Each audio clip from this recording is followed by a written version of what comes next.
Hey,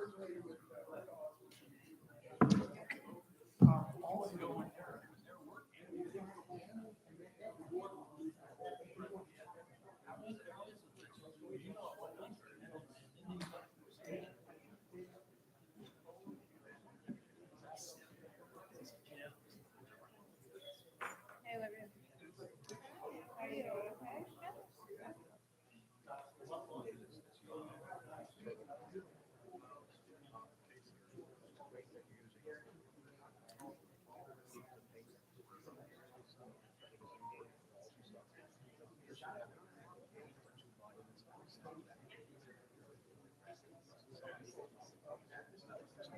Hey, Gary.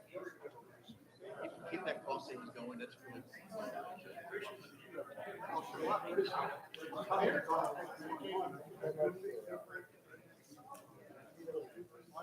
Yes. I'm gonna send it.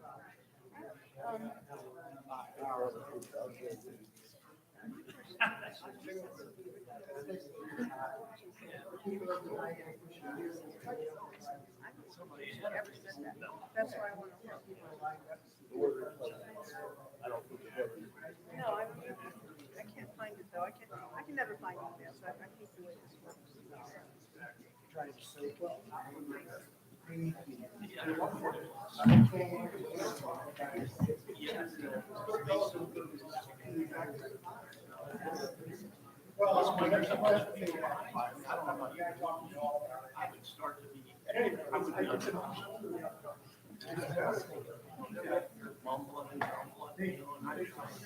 Concentrate. I'm still thinking. He's hurting, but he's okay.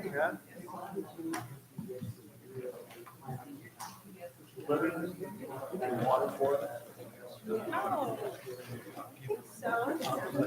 Sorry. I got something caught. Yeah, no, I think yes. Some people apparently walked it wrong. Yes, well, I try to. So save did the other plastic. Wendy. But Brought your own one. Okay. But I don't, but I try to avoid the plastic ones. Yeah.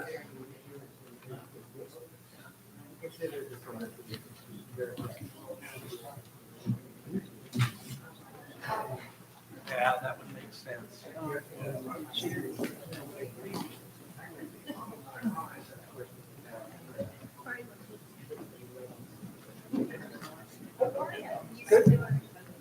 sir, how are you?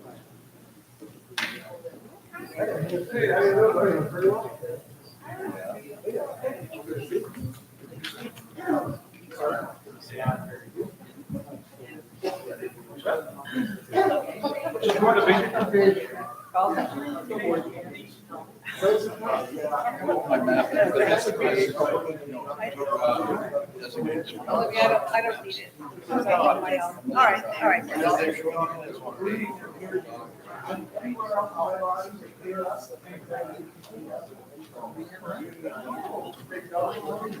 Well, yeah, that's an extra.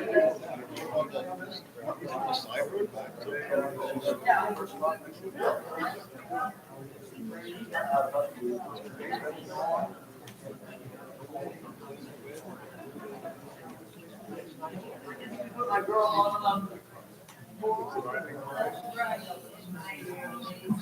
Okay. You are.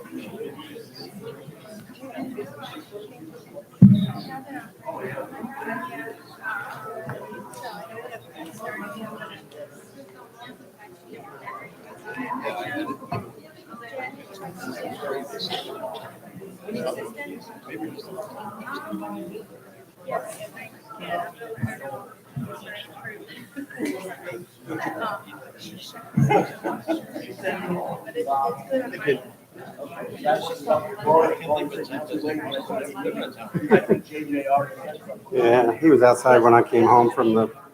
He said, yeah. Oh, well, so you can't really do it. I'm talking to Robert.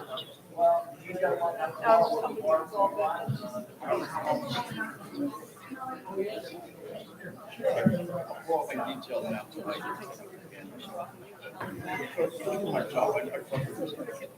Right.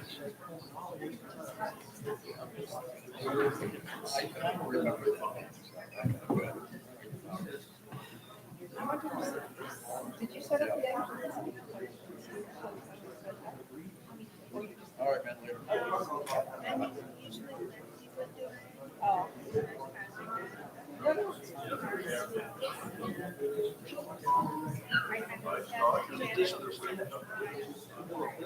It's fine. It's just that it's changed the order. Which is fine. Probably good that way.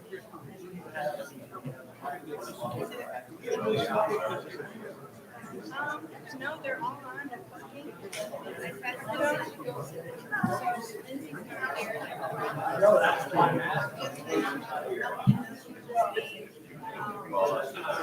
they're all working. They all have their batteries. Well, I told them to get started already. So all we have to do is turn on the microphones. They are. No, can we get I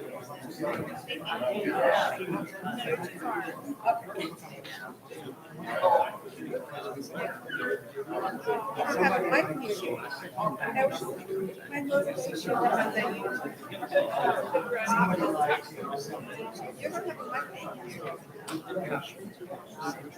Oh, I didn't see it. Okay. It's not in the stand, so I missed it. I can't Right. What's it? Wait, it's not on? It's so far.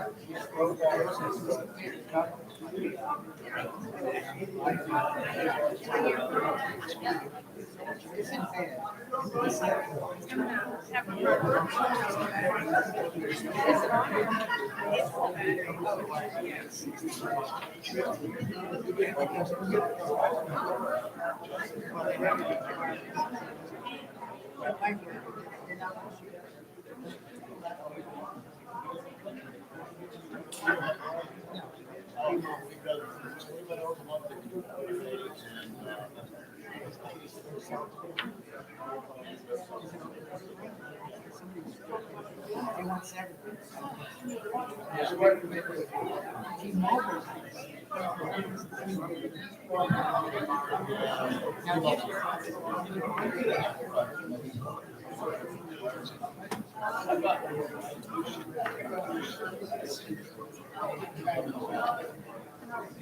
Yeah, I can't get one. I can get it for what? But I don't need it.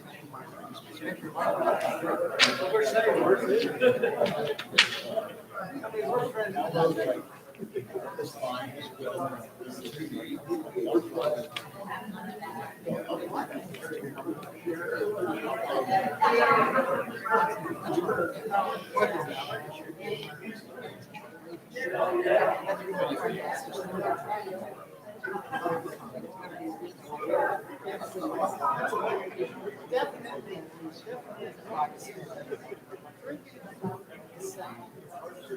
I took the email.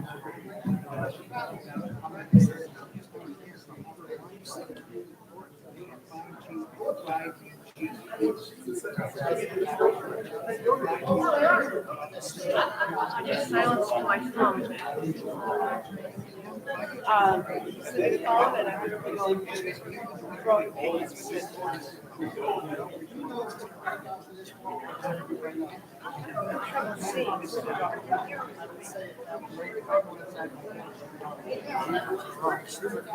Yeah. And there's just right. The other two that aren't the same.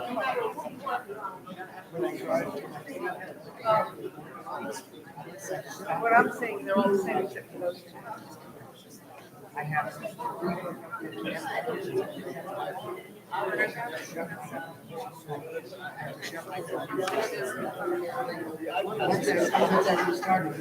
Yeah, sometimes I do that. That's fine. Well, look at them now. I get it every 2 days.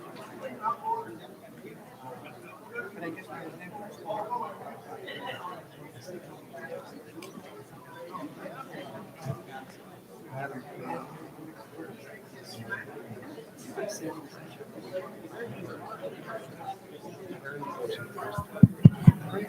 just was never.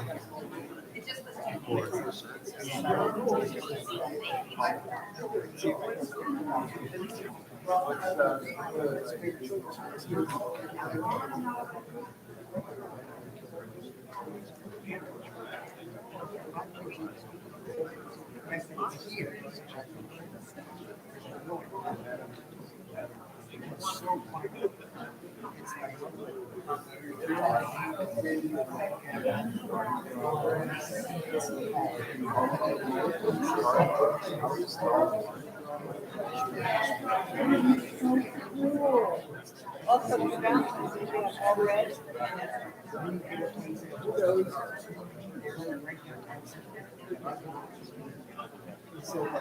Oh, shush, it's all her. Let her take credit. That's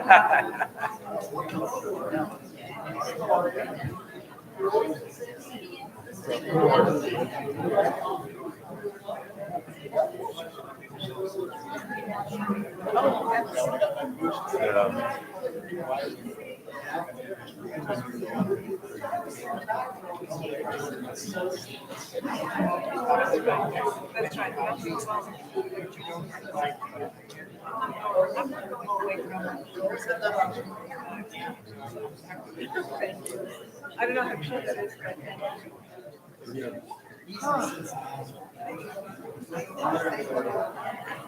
We got YouTube today? Jill said that she saw the sign for it on the computer before I left. Olivia says we have it going on. Look at her smiling there.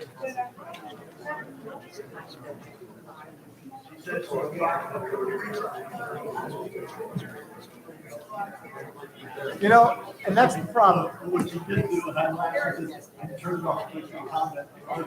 Well, the problem is every time we test it, and every time lately.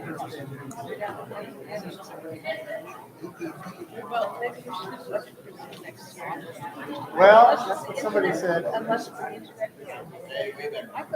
You know, once we selected a grade,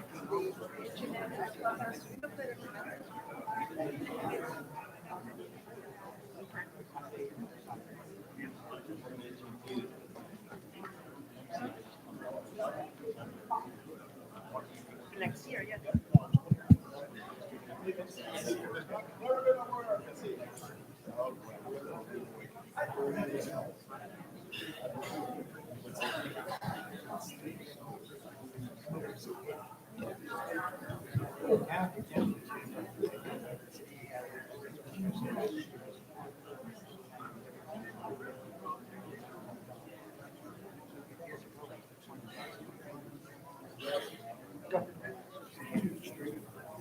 Hello, everyone. The time is now 3:00 p.m. I will let the board president call the meeting to order. I hereby call, oh, wow, listen to that. I hereby call this meeting to order. Let's get a proof of a quorum. Can you take that?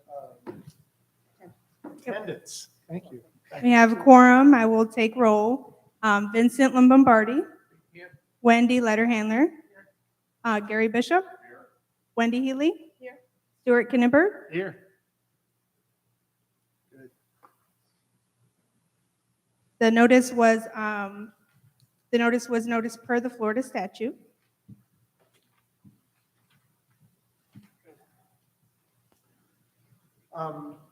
In the agenda, you have the minutes from February 1st, 2023. Everybody has received that. Those were sent out in the appropriate amount of time. Are there any concerns or comments about those minutes? Make a motion that we approve the minutes as stated. All those in favor? Aye. Aye. Okay, treasurer's report. We have been working with the accountant at Leland to correct some of the incorrect postings for the reserves. I'm going to ask Eric to explain all of that, but because we've been working on that, it delayed the January financial. As soon as we get that and it's approved, we will post it. And if you have any questions, you're certainly welcome to get back to me.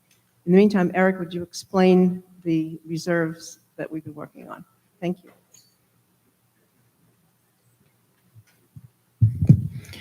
Good afternoon, everyone. Whoa, this is working better now. As far as the reserves are concerned, those that read the financials see that there's a lot of categories. Some of them are repetitious. And the reason for that is that before we had the March 2019 homeowner meeting to approve pooled reserves, Icon had reserves in certain numbers, in certain categories. Those were brought over to Leland. Those were left, and then Leland started again, because each time there was a new way of doing it, they started a new category to keep each one fresh. But in the 2020 reserve study, they then took care of the pooling. It just didn't happen to happen on paper yet. But just to give you an idea, so when you see the January, no numbers have changed, nothing has changed. It's just that it now matches the 2020 reserve study and the 2023 reserve study we're about to take place on. So for the villas, there'll be 4 reserves, 1 for termites, 1 for roof replacement, 1 for roof and painting, and 1 for the villa irrigation. There was another painting. So what happened was, in the bid, it was a painting one, then they put it together at the last 2020 reserves, so it became villa and roof. So now it's going to be it's going to probably be villa and roof, but we'll combine the rest of those together again after we have the reserve study and get approval from reserve advisors. For the single family homes, which I don't like that because they're all single family, but for the 50, 60, and 75 lots, there's an individual reserve for each one. Then we get down to the common reserves. And the way they were described was we had common, and then we had HOA, common club and common HOA. Well, those were separated for a while and had different things on it because we did not own the club when this first started. So what happened was we had individual things like signs, wells, walls, repairs, stormwater. Those were there and carried over. Then when the 2020 reserve was done, there became one for common, which meant non-club and club. And then last year, or a few months ago, they combined those like the studies. And there's another one that says club and HOA, but everything is club and HOA because it's all common area and it's all part of the association.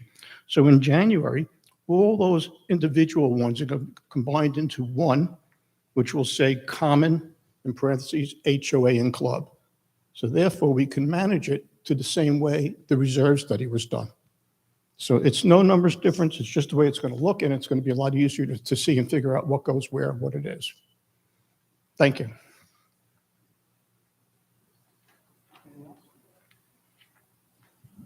I have a question for the treasurer.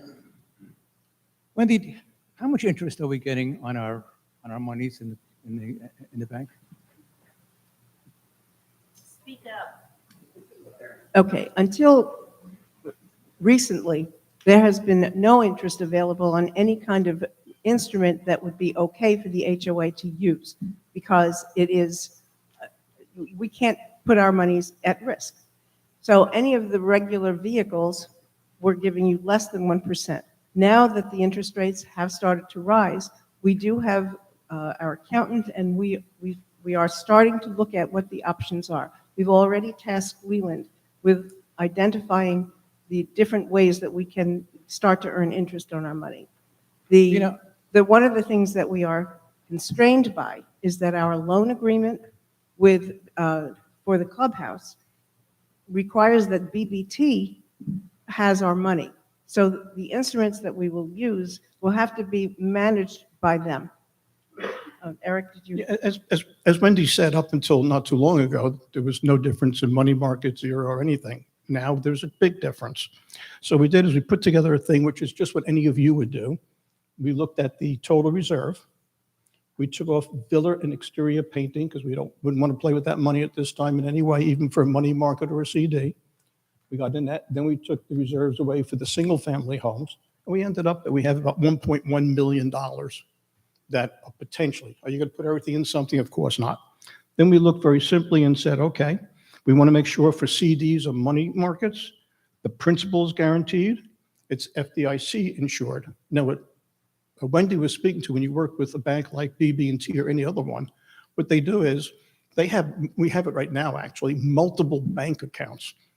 And they manage it because you never want more than 250,000 in any individual account to make sure you're FDIC insured. So there's multiple banks, and I don't remember, we have like 5 or 6 where they have money there, where it's easy. The thing is, it has to be available to be easy to roll into reserves if you need it. But the way we'll do it is that there's not going to be money that's initially needed. There'll be enough money in there for overall, and when it's all together, it's very easy to manage. The other thing is to make sure it's diversified of institution, no fees or charges. We have to talk about early withdrawal penalties. We have to talk about laddering them. For those that don't know what laddering CDs is, you have some for potentially 30 days, 60, 90, 180, and you keep on rotating, so you always have more money coming available above and beyond what you may have in the bank. And then also we have to manage the transaction limitations they have. Most of these on the money market side may say you can only do 5 transactions a month. In reality, that's not going to be a problem, because when we do a transaction, we bring a fair amount of money over if we need it, and we anticipate things. So we got this stuff going, and we're waiting to hear back from Leland for BB&T next steps, and hopefully it'll be done over the next 60 days, hopefully. Because there are many safe things that we should be taking advantage of it now and not waiting.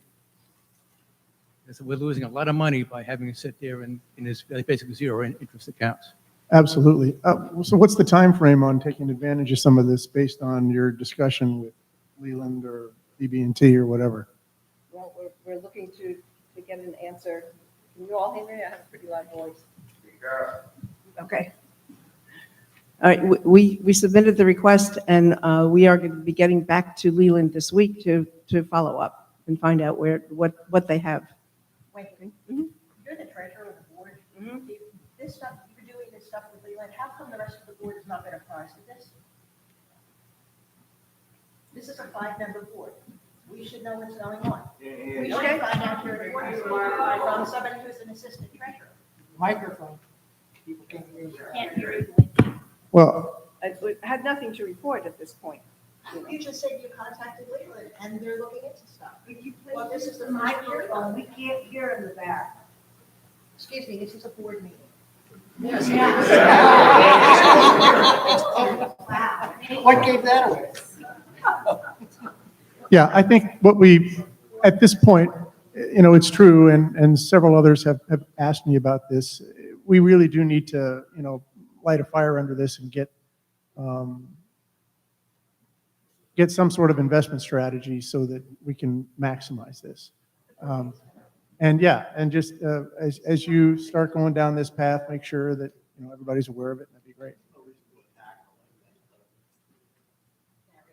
Things have to be run a certain way. This Yeah. is a board meeting, it has to be run a certain way according to our statute. Please use the microphone. We're paying catch-up right now. Last year, there was an increase in interest rates, and nothing was done with that last year. So now this year, we're trying to catch up on that. Right. So at this point, we've got in the agenda item was Board of Directory, BOD Treasurer. Is there anybody else that has any comments that wanted to speak on this particular issue? Did anybody sign up to speak, by the way? But did you want to speak? Oh. Okay. The next item on the agenda, item 7, is the emergency executive session. We had to have an emergency executive session this past week with our attorney, and that meeting was conducted here in the clubhouse. The issues that were raised in that are all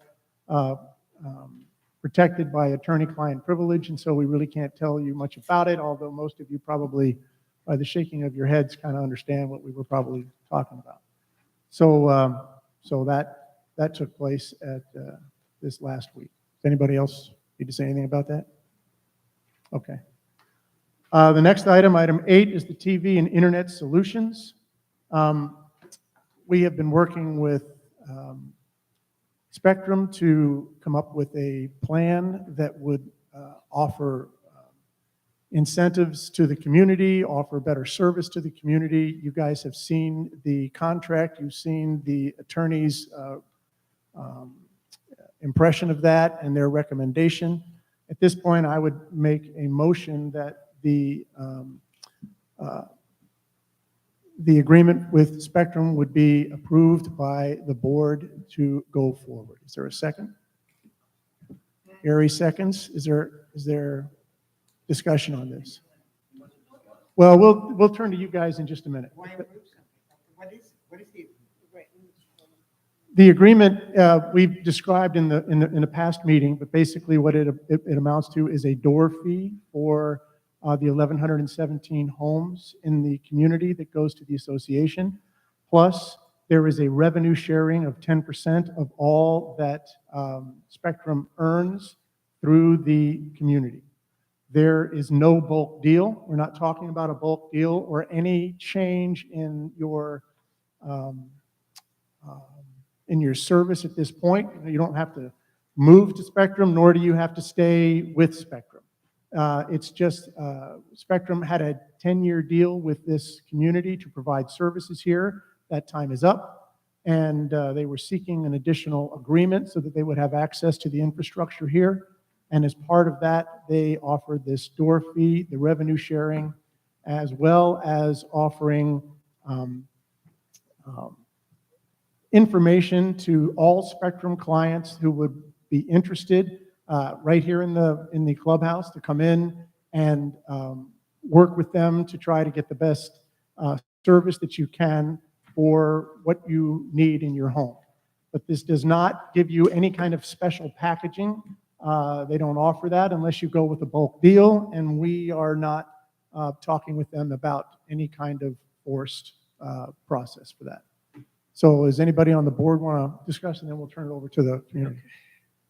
As you know, I started this almost 2 years ago when homeowners were complaining about their cable bills. And I agree, the cable bills are ridiculous. And because somebody from Kingsbridge got in touch with me and we discussed it, he said how happy he was with the deals that he had gotten through this broker and recommend we call him. I did. We spoke to him and we signed on to him because he told us that he was going to be able to guarantee 40% less on our cable bills. Well, frankly, I think he knew damn well that that was not going to happen. And to me, he went into this and with intentions only to get whatever he could from us. So here it is. He went through several different companies. Every time a company will come here, it'd be the greatest thing since sliced bread.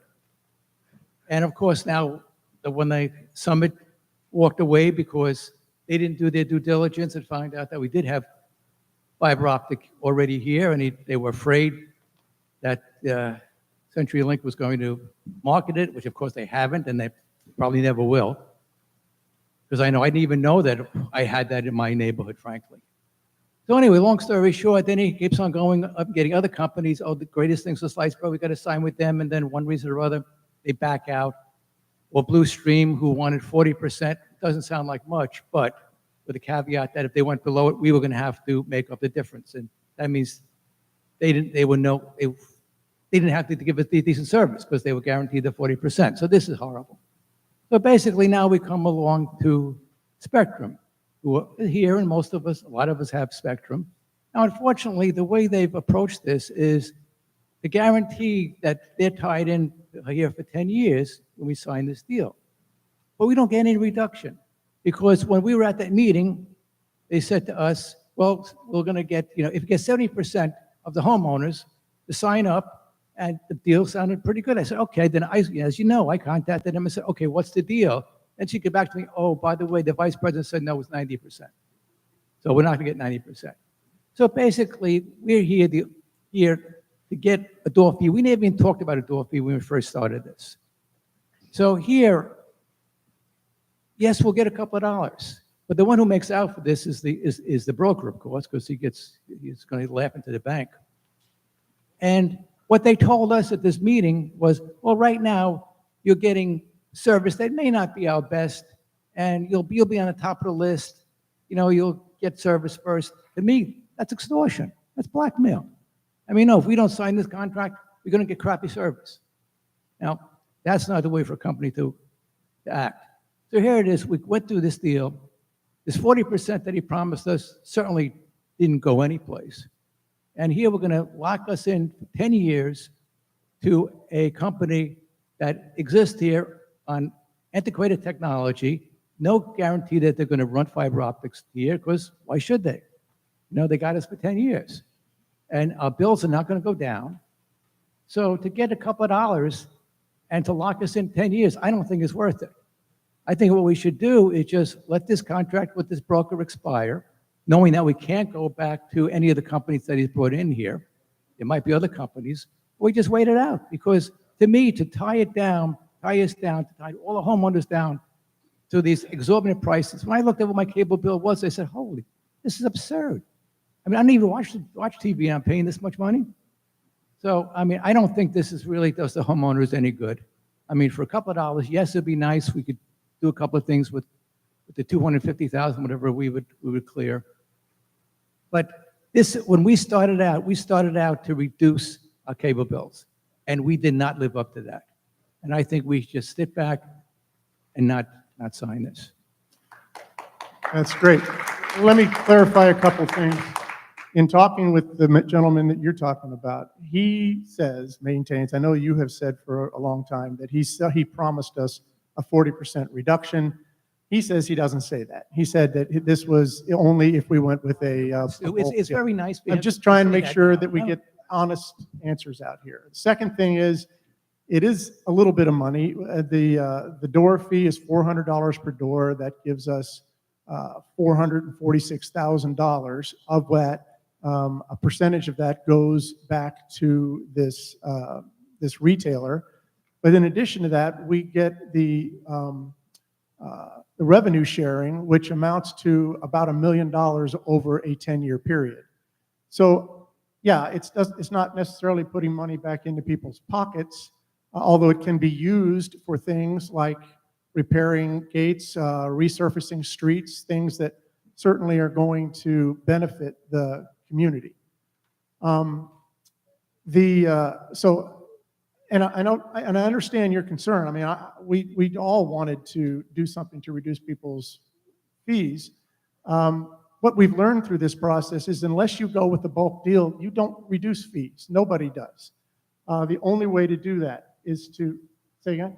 I said that's correct. Yeah, and so for us to, whether it's 70% or 90% or 40%, the idea here is we are not prepared because of the makeup of our community to go with the bulk deal. It just doesn't work for us.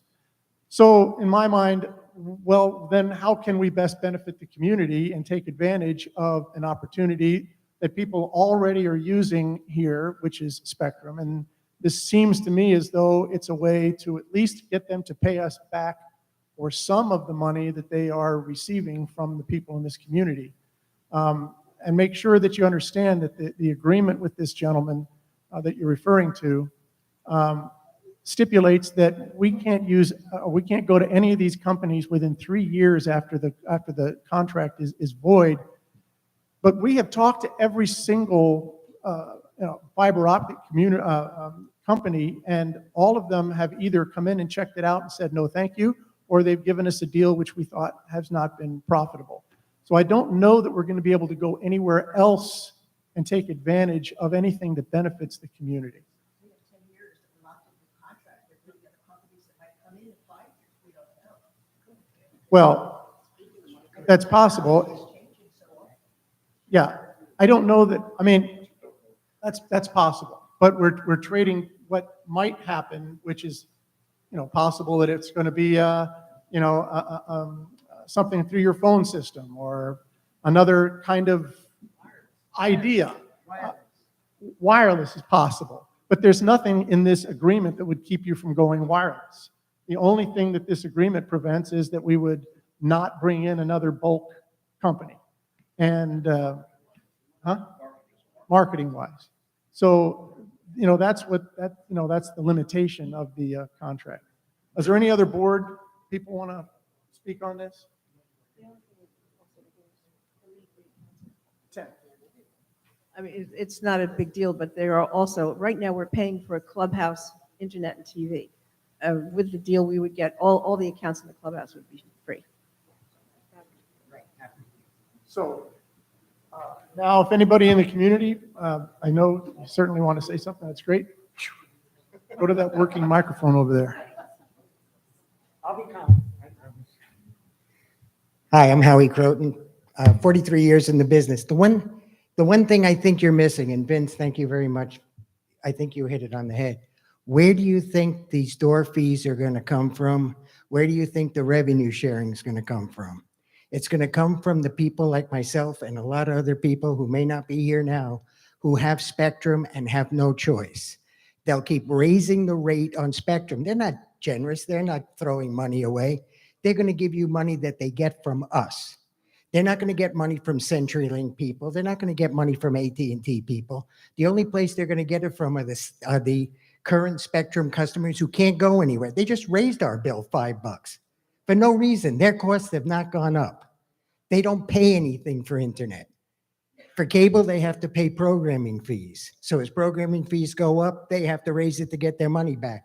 On internet, they have no costs going up. They're doing it because they can.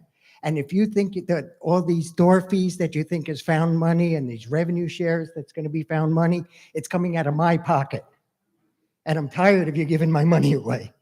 And there's no need to do a 10-year deal. If we're not getting anything in return for everybody in the community, not just the CenturyLink people, if we're not getting anything back in return, there's absolutely no need to do this deal. They're not going anywhere. And we're going to have multiple wireless advantages coming through. I'm getting a little excited here. I'll calm down. But there's absolutely no reason to do a 10-year deal with Spectrum. They're not giving us anything except cash that's coming out of my pocket. And they're not giving us better service. And they're not giving us anything. And the whole idea of starting this project was to get competition to come in. Spectrum is not competition. Spectrum is the enemy. They don't like us.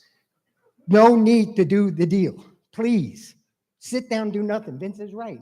Let it expire. Let it go away. It's not going to hurt us. Yeah, you're right. It's a lot of money, but it's my money personally.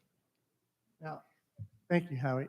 Don't sit down yet. So in what you're saying, though, is you're saying there's no competition. So you're advocating that we would bring in a fiber optic company. You've tried. You've done a great job trying. Yeah. Nobody wants to doing it. And I swear to you, nobody's blaming you for failing. Not failing, for not being able to accomplish. Failure is a terrible word.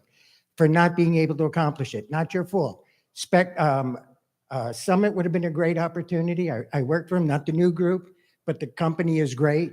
Even this Opticatel, whoever the first group was, whoever the heck they are, they would have been competition. Whether you took them or not, they would have made Spectrum pay attention. Right now, Spectrum does not have to pay attention. They own us. Yeah. Now, one of the things, and we brought this up, in fact, Vince actually mentioned it at our meeting with them. Their comment was, our pricing for all of this is across the board. We don't take Heritage Hills and look at them separately and say, no, that's a Heritage Hills customer. We're going to charge them this much. Their pricing is across the board with only one exception, and that is if you are threatening to leave Spectrum, they send you over to their retention people. They put you on a special program for 6 to 8 months or whatever it is, and then you go back to paying the full price.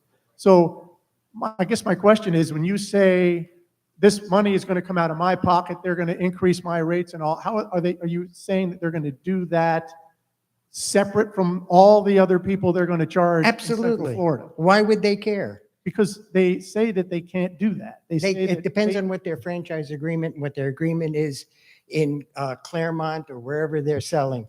That's the thing. You made a statement last meeting, and that's why I'm surprised that we're talking to Spectrum. Last meeting, your Spectrum was dead. There was no new deal with Spectrum. The thing that was the changed last was meeting. the revenue sharing. Okay, When they even the came back revenue, and said, hey, we'll give you 10% of everything that we're, but the revenue sharing is going to come out of the revenue share that I pay. Out of my $84 a month, it's going to come out of me. And it's going to come out of me when I'm $92 a month, and my other Spectrum friends out there. Yeah. I'm not saying I'm the only one with Spectrum out there, but they are, one of the other things you said, that cable companies were ruled by the FCC that they can't charge less than a certain amount for cable programming. That's not true. They don't care if you give it away, but the cable operator has to pay the providers. They have to pay HBO, they have to pay ESPN, they have to pay Turner. Yeah. That's what stops them from giving it away, not the government. Well, however they phrased it, but okay, so that's great. Did you have anything else? I'm sorry? Did you have anything else? No, I was ready to run. Thank No, just understand where the money comes from. It's Well- not printed. But I'm still not understanding how you can believe that they are somehow going to charge us money that they're not charging people in Kings Ridge or Summit Green. They can make anything up that they want. And one of the things they could use as an expense to go back to the franchising authority, I had to pay door fees. I had to give this group more revenue share than I had to give Group A. You don't know their books. You don't know what their other deals are. And because of that door fee and the revenue share, that money's going to come from somewhere. It's not coming from their shareholders. Charter will not let them Well, no. give it away from their shareholders. It's going to come from their existing operations. They are not going to lose money. Well, no, I understand. And certainly it's coming from, I mean, the revenue share they're giving us, this 10% does come from the amount that people are paying here. And if But- nobody else takes Spectrum, it's Normally, they just keep that money instead of giving it back to us. There's right. nobody And it else. reduces their. From what I have been told, and I think Vince, you were involved in this, there's nobody else that's doing, they've agreed to a revenue sharing program. Correct. So Probably, they're- probably true. But the fact is, it's got to come from somewhere. If they create this revenue share that now costs them 10% of their operating income, they're going to raise the rates 10% to get that money back. Perhaps. Okay, thank you. Is there anybody else? Yeah.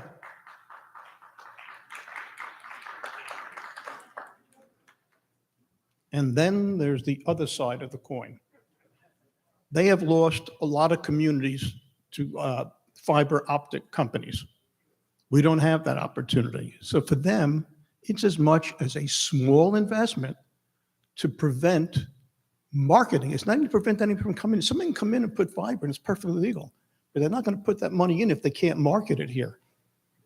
And quite frankly, I've been here 11 years. I don't remember ever being marketed for any of this type stuff except for direct mail. They don't come here trying to do things. But to go back to the monies and all, the problem with the bulk, I'm going to change what they said a little bit.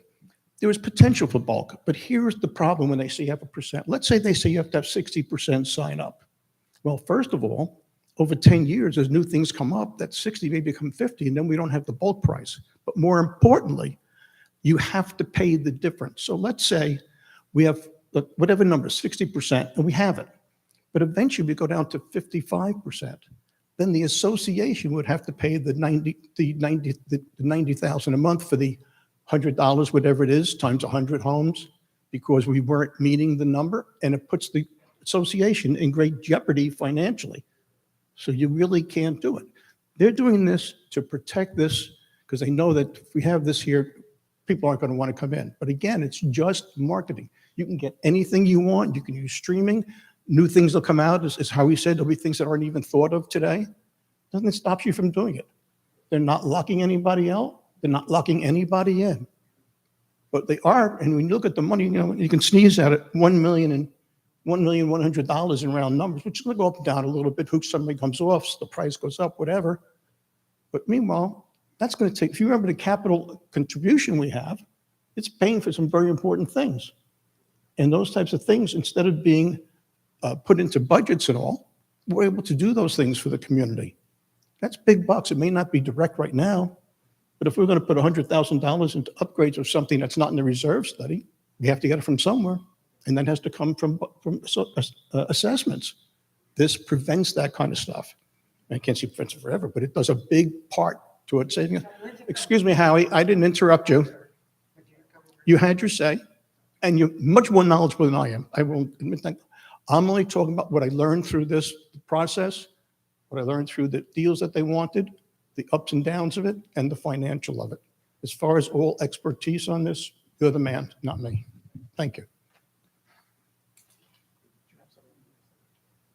Anybody else? Somebody in the back? Come on forward. My name is Bob Wilbur. It seems like Come on up and use the microphone so that people online can hear you. Yeah. supposedly.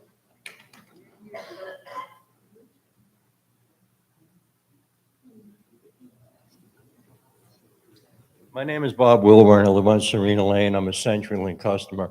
It seems like 6 months ago, we were chasing this door-knocking carrot through Summit. Say that again? The door-knocking fee. It's a carrot they're holding out in front of us. Am I right? Oh, the door fee, yes. Am I right? And that didn't Oh. work out. And a lot of us in this room were against that. So now we're looking for a different pony to put that carrot out in front of. And I think that the 400 or the 1.1 million or whatever seems like what Eric or board members or whatever are putting before anything else. I've been involved in the cable industry since I'm a kid. I think what this community is experiencing is that as we age, and no disrespect, we are aging out of the technology that is coming in behind us. So most of us are with Spectrum because it's easy. Okay? I'm sitting with a gentleman in the back there. His cable allocation every month, went from $240 a month to $120 a month because his son set him up with a Fire Stick and taught him what's available out there. So I believe what we need to do, and I've already made a phone call on this, is I have an associate, it's a small business in Claremont. This gentleman installs TVs, he installs Fire Sticks, he does all this stuff and everything. And I asked him if he'd be willing to come in and talk to some people about this and possibly what could be available to us. Huh? No, it's a gentleman that I deal with. So even myself, that I'm not that technology advanced or whatever, but it's confusing on what's out there, on how a Fire Stick works or how, you know, the Verizon wireless is working and whatever. I went to CenturyLink because, granted, I'm not a big sports guy, so I don't need the NFL package, I don't need NASCAR or whatever. And, you know, we have streaming services across the board or whatever. But I really think that we may be looking in the wrong direction because we're aging out of the young technology coming in. And Spectrum provides an easy way of doing it. You call them up, they'll service it or whatever. You know, I just experienced 4 days of CenturyLink outage, which was the first time I've ever been affected with that in probably 7 years that I've been here. But I see, you know, the Spectrum customers all the time online, you know, is your Spectrum out over here? Is it over there or whatever? And I think that it's the path of least resistance to stay with Spectrum and go with them. And I think maybe if we could start educating some people that, like I said, you know, a gentleman in the back of the room, he's fine with where he's going with the Fire Stick right now. So there are other options out there, and I just don't want the door knocking fee or the 1.1 revenue sharing to be the main reason why we're doing this. And Eric, the reason why you don't see marketing is because we don't allow soliciting in the neighborhood. So that's the only way that you can market to it. No one's going to knock on my. Well, I'm just saying. I mean, you were with Summit, you know, 6 months ago with the door knocking fee, and now it seems like you're with Spectrum with the door knocking fee. Some No. of it was gonna lower our rates too. There was. So, Yeah. but you know, And we're just trying to cover everything that's in I understand. there. So the door fee is part of it. I understand. Just- But I revenue really sharing think as, you know, and I'll be honest with you, if you handed me a Fire Stick, I wouldn't know what to do with it. I mean, I'd have to call somebody 20 years younger than I am to hook it up, you know. But you would still need internet service for that Fire Stick. You're going to need internet service for no matter what. But I have internet service and an antenna on my house, and I get everything I want. I don't have Spectrum. I don't have the telephone. I don't have a home telephone. I don't have any of that.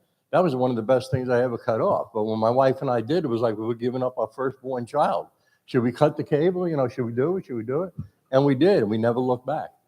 So there are other options out there, and if the board wants to talk to me, like I said, if we get somebody in that does this day in and day out throughout the Claremont area, he hangs TVs, he wires TVs, he does the whole bit, but he's younger and he knows that technology, that it may just be something that we could look at and provide to the, you know, to the community.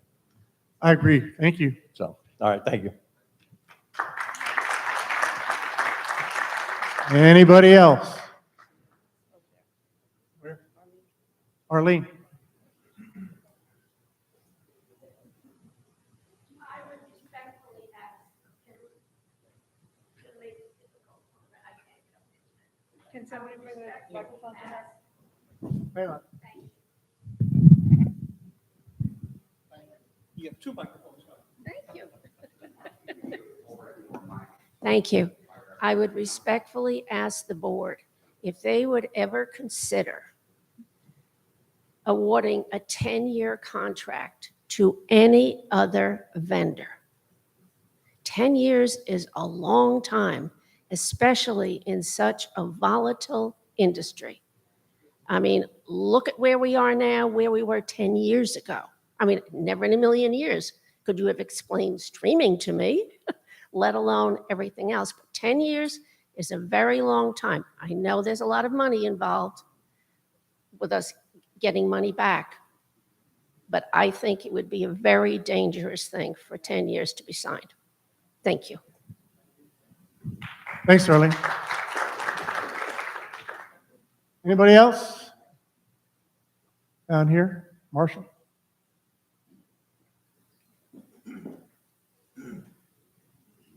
Thank you. I hear what everyone's saying, and I hear good on both sides.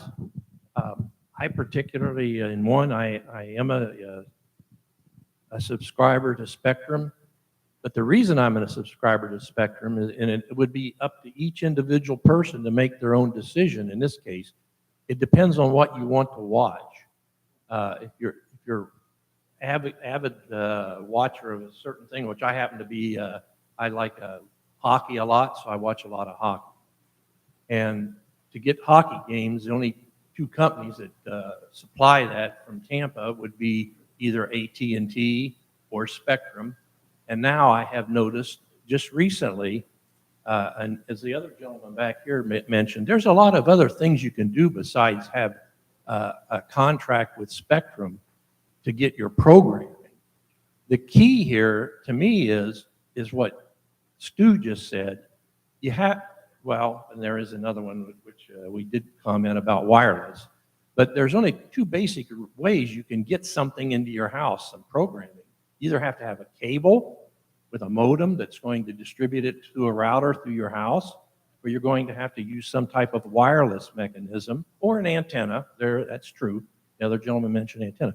My question is, I personally, I don't feel comfortable signing a contract with Spectrum for 10 years because it's sometime in the point, I just found out that Fubo has now signed a contract with Bally Sports, which handles Tampa Bay Lightning hockey.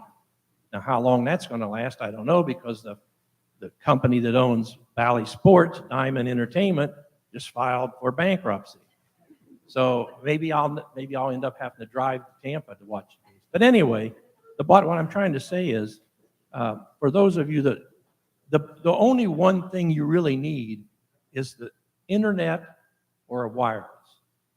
So if we could search for some company that would do that, supply us just the internet, everybody in here could get whatever they want.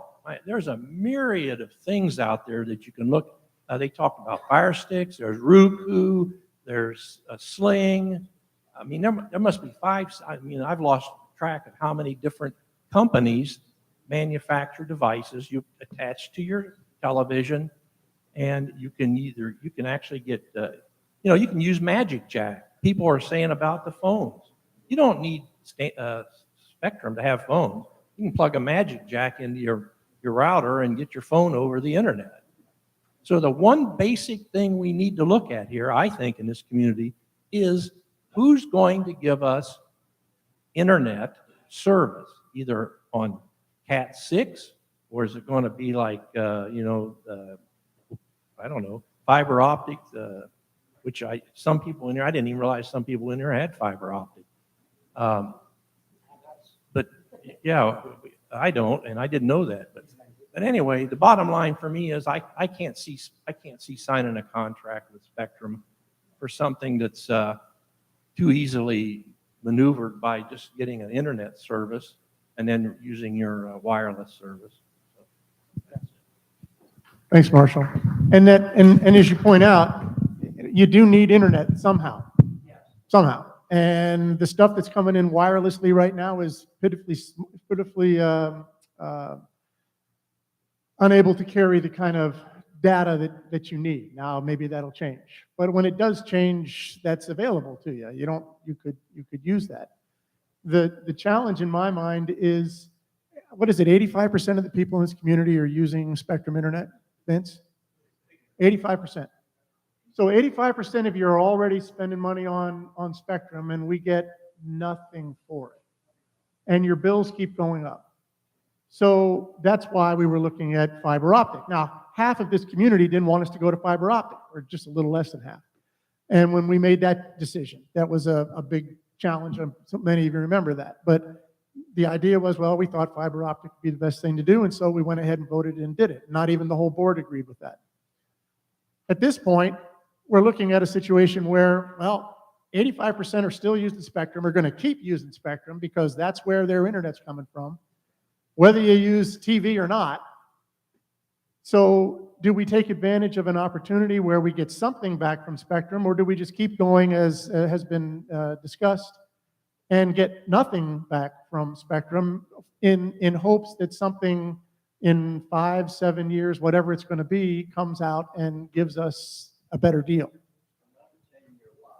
Why don't you get them to lock in the rates Yeah. for internet? Because their costs won't go up. If you lock in the rates for internet, if they can't raise the rates, then it's a good deal. Yeah, well, Vince, they didn't mention anything about locking in internet rates, did they? Because again, what really annoys me about Spectrum was when we're at that meeting and they said, if we can get 70%, and we thought about, man, that's possible, 70%. Because we have so many people who are already using internet, and that would be a good deal because they're going to give us a phenomenal bulk rate. And then to come back to us, when I asked them, we put that in writing, oh, the VP said 90%. Excuse me. You said 70%, now you're raising it 90%. I'm not even going to try to do 90%. And that bothered the heck out of me. I mean, that's really very deceptive. And, don't play me for a fool. I mean, if you tell me one thing and you can't, and don't tell me that woman didn't know what she was talking about. But here they said, oh, no, if they can do 70, no, let's get them into 90. And I don't play that way, Don't hold a gun to my head. If you're not going to be honest with me, I don't want anything to do with you. Thanks. I'd like to hear from Wendy. What's your perspective on this? We got rid of Spectrum 4 years ago. Les Allier is a local guy. He came in, he put an antenna in. We have like 65 stations, all the major stations on the antenna, a bunch of other ones too, which are nice. I have Prime and I stream. We have 4 TVs in the house. We have 4 Roku devices. I am electronically challenged and I have absolutely no problem streaming whatever I want. And I pay $55 a month to CenturyLink. It's locked in and I'm done. $55 a month for internet, and it's 100 and something now for Prime. That's it. And I could sit and watch whatever I want. There's multiple channels with Roku. Streaming is the way, to me, the wave of the future. I wouldn't go back to cable TV if you paid me. So that's $55 a month through CenturyLink, and I think we're looking at $75 a month with Spectrum. So. 84 just went up. Oh, well. And if somebody wants Netflix, they could get Netflix. They can do Sure. Hulu. They can do YouTube. So you would say don't do this thing with, you're not inclined to feel favorable to what Spectrum is offering? No. Gary, what's your perspective on this? Well, mine just went up $18, so I'll be honest with you. I've been on the fence on this one. This one is a real head scratcher for me. I've gone both ways.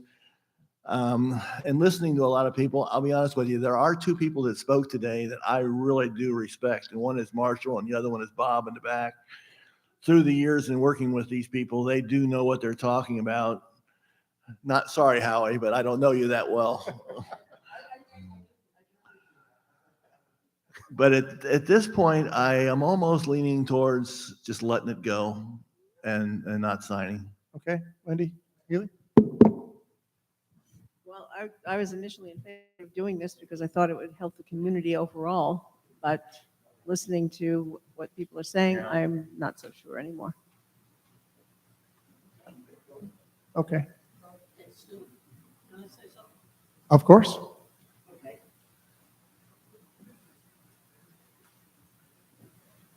I've done electronics for my life, but I'm hearing what you're saying, and Marshall is right. All we need is internet. Okay. You got two places to get internet in this community. CenturyLink, which doesn't have the whole community, but it's got about 80% of it. How much? No. No. They get 600 homes at most. Well, okay, but let's say 600. Yeah. Okay, up till about 2015, they put it in. So they have that, and then you have Spectrum. It's the only way we're getting internet right now. The internet is the only thing that you actually have to get here, period. You said it, Wendy said it just now. So if Spectrum says, we'll give you internet and give you $1 million, and you could switch to other companies as products change, which is the new products are going to be, we're all going to go 5G wireless with the little box. T-Mobile is advertising it now that they have it. AT&T has it, and Verizon. It's going to be all on the towers. But if we can collect money from a company now, and my biggest problem with Spectrum is try to get their price list.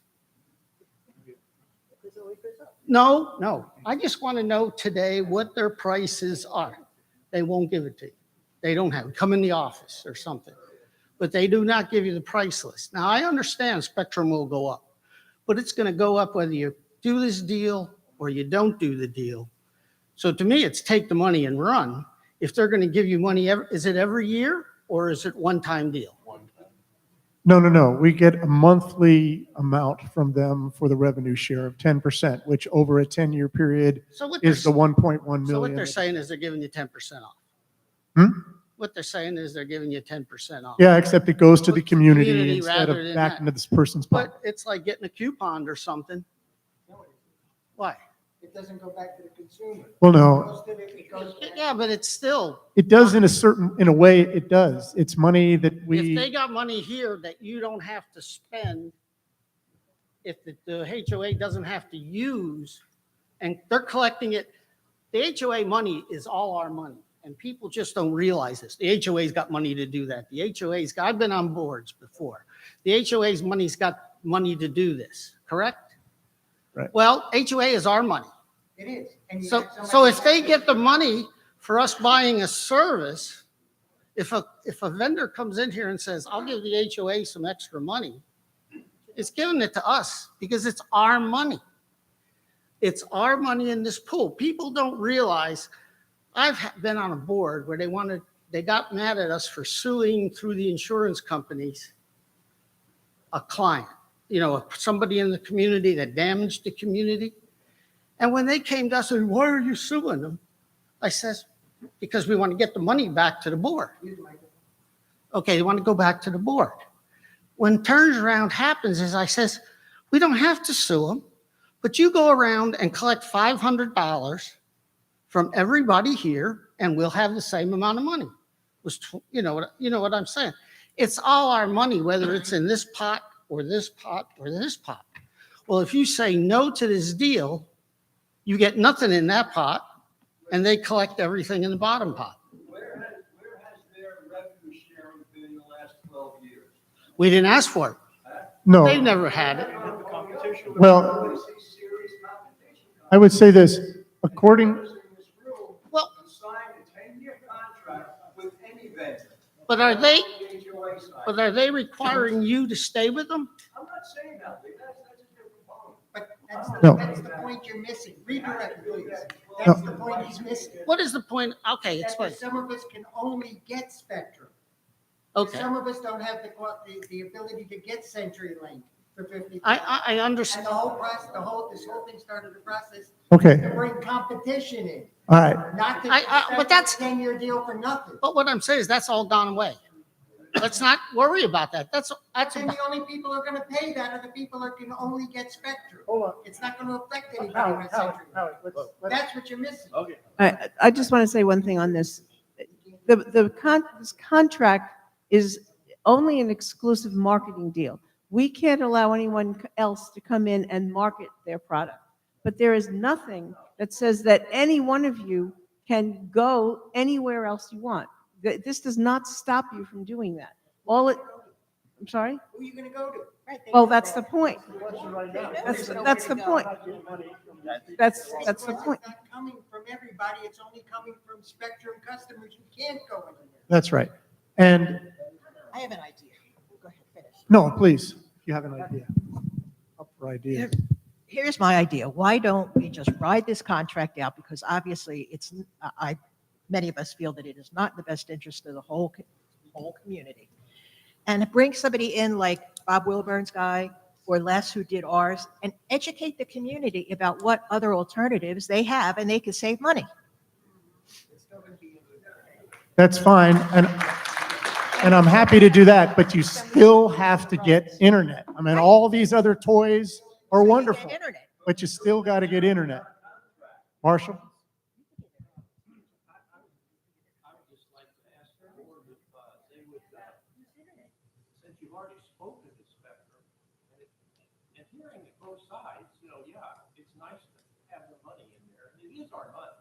It's not like it's going out of the community. It could be beneficial to the community. However, what I would like to see done is what I'd like to see done would be go to Spectrum and since you've already got some relationship with them, tell them, and because all we really need is the cable. All we need is the internet. Go to them, ask them for 10 years, are you going to guarantee us internet service for X number of dollars? And then if we drop any of your other add-ons, are you going to penalize us? Or are you still going to give us the door fee? You need to ask them that. Here's the answer. We did talk to them a bit about that, so let me give you what their answer is, okay? And understand, I'm trying to walk a fine line here. I'm not advocating necessarily, but I've been involved in these conversations. I know some of this stuff, so here's what they say. They say, we can't charge you guys more money than we charge other people because it would throw our entire process of how this is done in the can. What they charge for internet, whatever that is, for Heritage Hills is the same thing they charge people who are using internet at Summit Greens and in the neighborhood right outside the gate here. They're charging the same amount for that, is what they're saying. They also say that if we decide to start increasing your pricing too high, then we're shooting ourselves in the foot because you'll say, okay, well, I'm not going to use it anymore. Now, of course, to Howie's point, okay, well, who would you go to? Well, that's my question. Who would you go to? If you decide not to use Spectrum, you're kind of stuck. So they say that this is as good as they can do. They say that the revenue sharing, Bob, has not been done prior to this because they have not done revenue sharing. And the contractor that Vince alluded to earlier went to them and said, okay, this is about the time we said, forget it. Went to them and said, what about a revenue sharing? And the gal who is in charge of this area said, we don't do revenue sharing. And Bob and Don said, well, check with your boss. Find out if you would do revenue sharing. And by that later that afternoon, the vice president of Spectrum had said, all right, we'll do revenue sharing. We'll do that to keep these 1,117 homes involved. Now, I don't know. I mean, I wasn't involved in that conversation. I'm just telling you this is what was reported to me. So whether they would agree to reducing the cost for internet over a 10-year period and lock it in, I highly doubt that they're going to agree to do that. We got to be reasonable as we're going forward with these kind of requests, but certainly something we could address, I guess. But Stu, over here. Hi, I would just like to say something in regard to this to add my little 2 cents here. I also have CenturyLink, thanks to Wendy, who suggested it. And we've been doing great. We do streaming as well. My husband is totally, as Wendy can attest to with the recent phone call, really a dinosaur when it comes to technology. However, I have one other thing. I would never lock into technology for 10 years, any technology. Let's see, this year we are deciding on a new TV set because they've come out with new things. I don't want my old TV sets anymore. I want something new. They're providing new services. When did we ever have to think about wireless? I don't know. Did we ever foresee wireless? Did we ever foresee cell phones? We never foresaw this, but in very short periods of time, new technology has come in around us. I also have a phone. It's not through Spectrum. It's through Ooma. Why did I change to Ooma? Because I couldn't, when I went away for summers, I couldn't take Spectrum with me. I would have had to change my phone number. Ooma cost me $5 a month. Easy peasy. So although I see advantages, I also see something. We had a home in Legends at one point. Well, you had service through, what was it? I forgot what service it was, but they provided dial-up. Anyone hear of dial-up? Who wants dial-up? So who knows what's coming tomorrow? I would never lock in on any technology for 10 years, and that's my 2 cents worth. Thank you. Yeah, I just would advise you all that every company we've talked to, every single one of them is a 10-year deal. So this is what we're looking at. Okay. All right, we've had a lot of discussion about this. There's a lot of, and we got a motion before the board. So at this point, the motion is to accept the contract from Spectrum. All those in favor? Aye. All those opposed? Okay, there it goes. All right, moving on here. Vince, you want to talk a little bit about this next item? Number 9, the Heritage Hills Gate System. You know, we've been looking at improving our gates now for almost 2 years. And we've been looking at various companies, what they could do for us. We certainly want to regain functionality in our back gate. As we know, if you go and look at most of the companies, Google and whatnot, they always bring it to the back gate. Something happened to your mic. Your mic died. Lost your mic.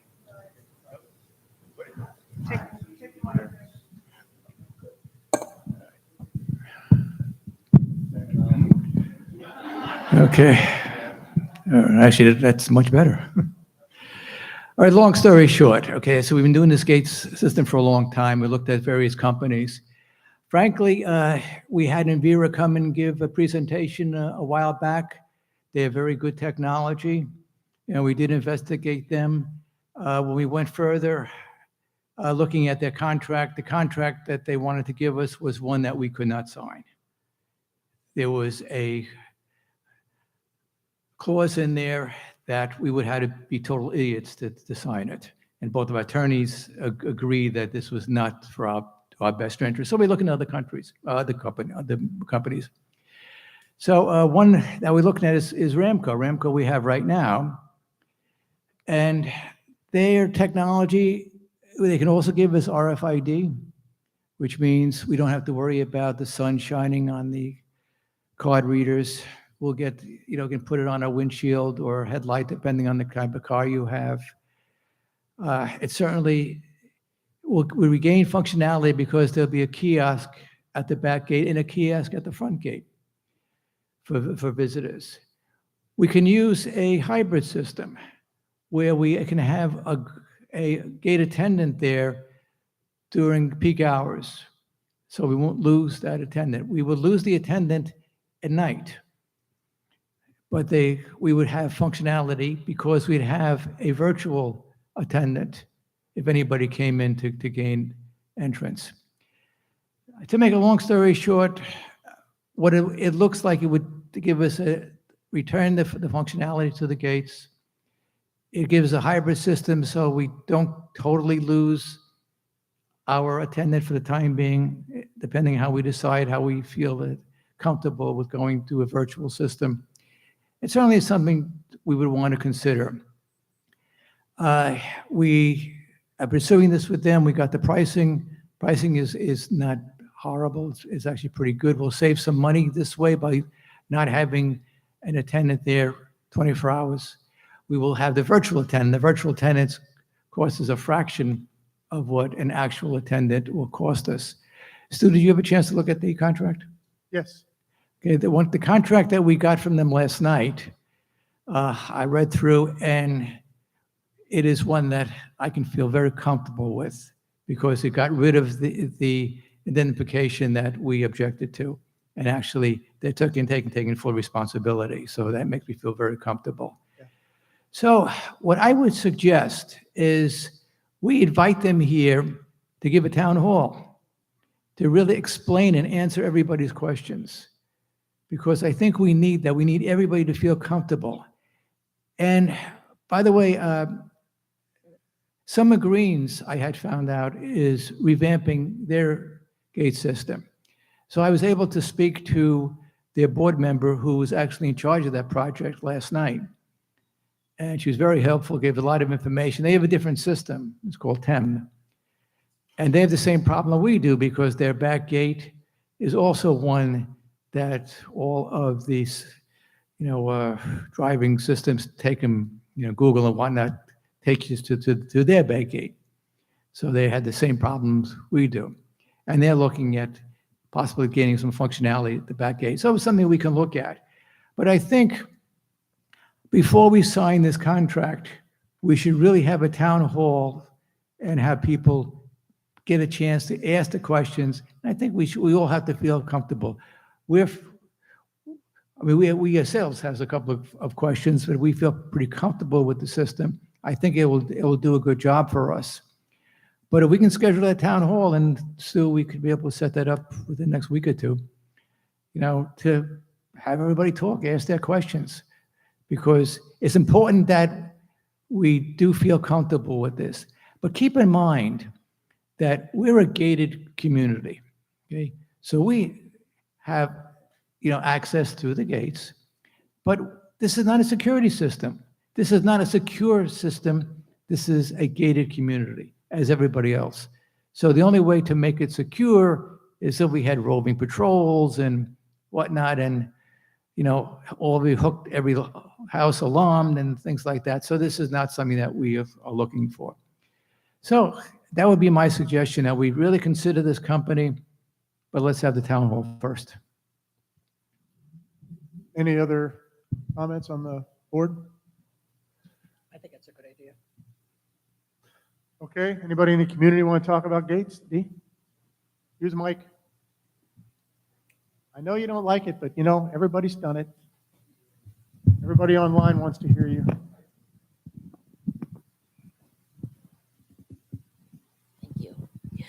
With this new Ramco idea of the gate system virtual, any of your plans include fixing the actual gates themselves? Like the other night, I was letting my dog out at 9:30 at night, and the arm on the exit gate just kept going up and down and up and down, and there was no car there to trigger anything. Are we going to get any of that type of thing in this new contract? Yes. We're looking at going with a system for those arms that will raise them and lower them faster to eliminate the ease that somebody can tailgate somebody into the community. Yeah. The one thing that we're going to have to do beforehand is get an assessment of our arms and our gates. Let's see what we can do to maximize their efficiency. Do we have to, do any additions? Do we have to make any changes? The gates themselves are fine. We might have to replace the motor or upgrade the motor. The arms are a different story.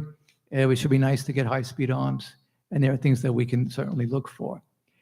But That's going to be separate, no matter what company we would go for, that's going to be separate. So that way we should do before we actually get this is going to take a little while to install, let's face it. So while that is happening, we certainly can go and we talked about this, looking at coming in and getting assessment of the hardware. Anyone else? Okay, let's move on.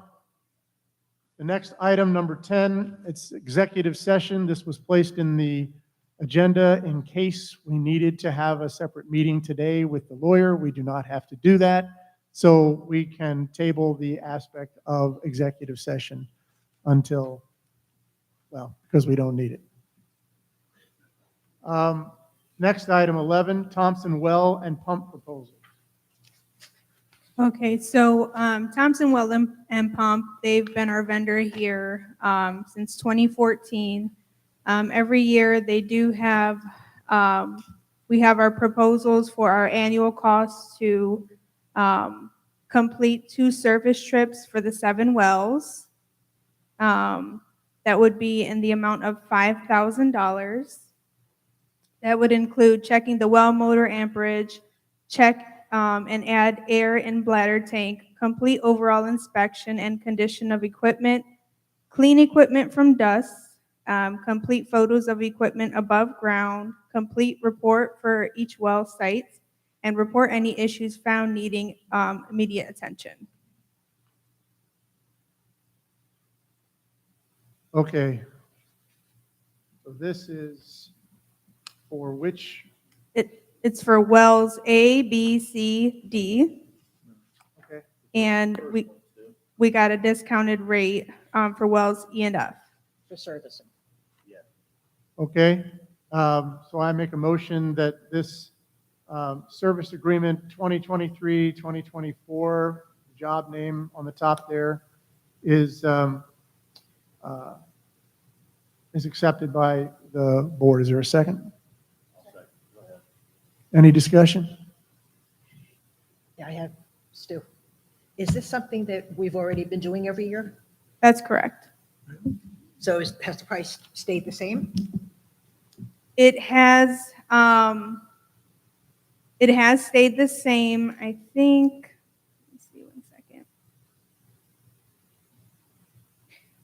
So yes, this first one has stayed the same for that annual proposal. Yes, service agreement. The second one has changed slightly. Okay, so we've been paying $5,000 a year for servicing. Yes. I thought we weren't. I don't remember doing it. That would be for the first service agreement. Okay. I wasn't aware that we were paying this every year, that we have been paying. Okay.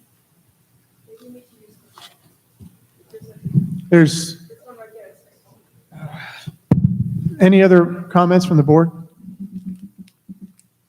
Yes, sir. Thank you. Thank you. Good afternoon. My name is Jeffrey Snyder. I live at 3916 Serena Lane. Does this also include monies for correcting the problem for the pump that is currently broken at the back gate? No. Will that be discussed at this board meeting? Is this the appropriate time to talk about it? I don't see it anywhere else on the agenda. It's coming up here in about 2 other things that we have to approve. I'll withhold my comments until then. Thank you. Any other comments? All those in favor? Aye. Opposed? None. Okay, the second service agreement would be for the annual cost to monitor the 5 well systems. So this is a communications system where should the vendor need to shut off the wells remotely, he would be able to do so. That's $900 per well, and then $450 for E&F. Correct. And is that The total, Total of $5,400. Is that something we have been doing up until now? yes. There was a price adjustment that we had on this second service agreement, just due to last year, I guess there was, when we had did the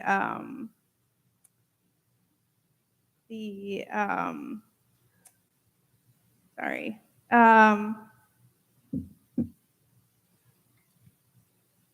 What's your, Well, I'm just, on this one, it just says annual monitoring fee for each well, and it's $900. What does the monitoring entail? that's It's for, very broad. that's for the communication, so he can, It's just for communication. correct. So he can. So he can remotely turn off the well should he need to. You know,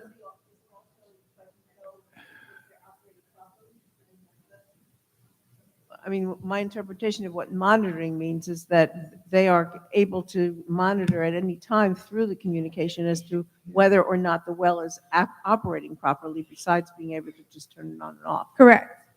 That is. Yes, he would be able to monitor it. So that if it goes down, he would be notified. Correct, yes. you know, I don't recall ever signing off on this before. Okay. And you know, before, like, we've had a couple of well breaks, you know, and we would call up Jerry Thompson. They say, hey, we have, you know, well, such and such is leaking, it's spewing water out, and he would go and shut it off. But we would have to call him to that. So that's not monitoring. If they were monitoring it, then he would know that there was a well that just broke. So this bothers me a lot, but I don't ever recall signing off on this. I don't, is it possible this is new? Or do you know for sure? No, it's not new. I never signed off on it. It doesn't, I don't feel comfortable signing off on this. It just says annual monitoring fee, well A, Eric, $900. do you wanna? The monitoring started a few years ago. And what it is that we were having problems where the well would not operate right or shut off. And it would burn, but not properly, and it would burn the motor. We replaced 1 or 2 motors simply for that reason. So what this does, it notifies them that it's not operating properly, so they can shut it off and come in, you know, the next business day to try and fix it.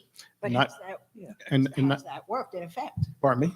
Has that worked in effect? Because. Well, since then, we haven't had this problem since then. The other thing is that when there's a main break, he doesn't know that, but if he's notified of it, he can also shut the well down at that time. Because, you know, they do that to keep the thing going. But we had numerous times, and it was sometimes had to do with lightning strikes, but it protects the motor to have less of a chance of having to replace it, which is very expensive. No, but we had that well break by the front gate. We had to call him. Tell him to shut it off. When that well was not operating improperly, something broken water was coming out. That's different than the thing shutting down or not operating properly and burning up, whatever it may be. That's not Well, I'm just saying what it is. We've done it each year, and if you choose not to, that's a choice. Okay. Would it be more prudent for somebody on the board to give Mr. Thompson a call or work with Well, I think Olivia needs to contact Olivia? them. This is just too broad. Yeah. It needs to be more detailed of what monitoring involves. That's fine. Y'all agree with that? I think Olivia should do it as the property manager. Sure. Everybody? Yes. Of course, Tom.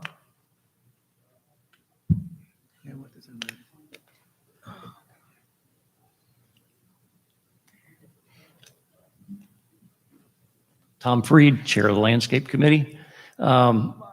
We peripherally work with Jerry, not directly, but because the wells provide all the water for the common irrigation area, we are affected in big time when something doesn't work. Jerry Thompson is a tremendously reliable and honest vendor. If David was here, he would tell you sometimes when Jerry would quote something, if he didn't take the number of hours it took or the materials, he wouldn't charge us for it. We can count on Jerry to get the work done. And so I really don't want to nickel and dime Jerry because he's a great vendor and we need him here. The monitoring, I don't remember, Eric, you know more than I do, but it's very important. It doesn't tell him about the flow, but it tells him about the pressure. And so he can tell if it's too high, too low, and regulate it. The big thing from our standpoint is if we do have a main line break on a weekend, we can contact Jerry and he shuts the well down instead of having to call Floralon to come out and spend $300 on a service call to fix something that can wait until Monday. So, I mean, so the monitoring is important in our view. Okay. I just noticed something. Thank you, Tom. On this one, it says a total is 5,400, but then under special provisions, it says 6,300. So why is there a differential? There was an adjustment to the pricing for this when we had, and I got stuck on the word budget. When the budget was done last year, well E and well F was not taken into consideration at that time. Yeah, they cut back, they gave us half the cost on wells Right. E and F. If it was Yeah, but full the- price, it would have been $6,500. So their little special provisions thing wasn't adapted to that number. Okay, but now it says annual cost of 6,300.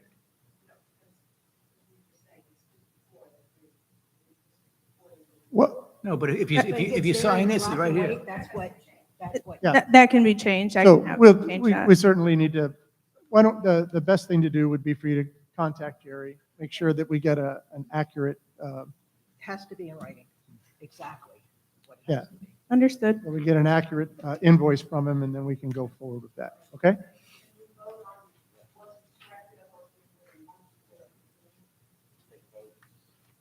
All right, so then I put a motion before that we approve the communication plan cost at a price no more than $5,400 for all wells A through F.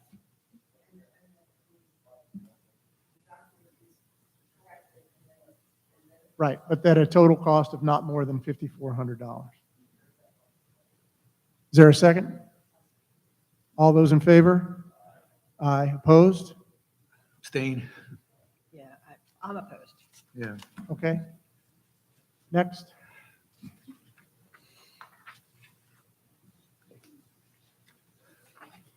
Okay. The third, well, the proposal that I have here today is in regards to the Heartwood Marsh. Yeah. The Heartwood Marsh fountain, the exit gate fountain. We will need to replace the pump and motor to get that back up and running again.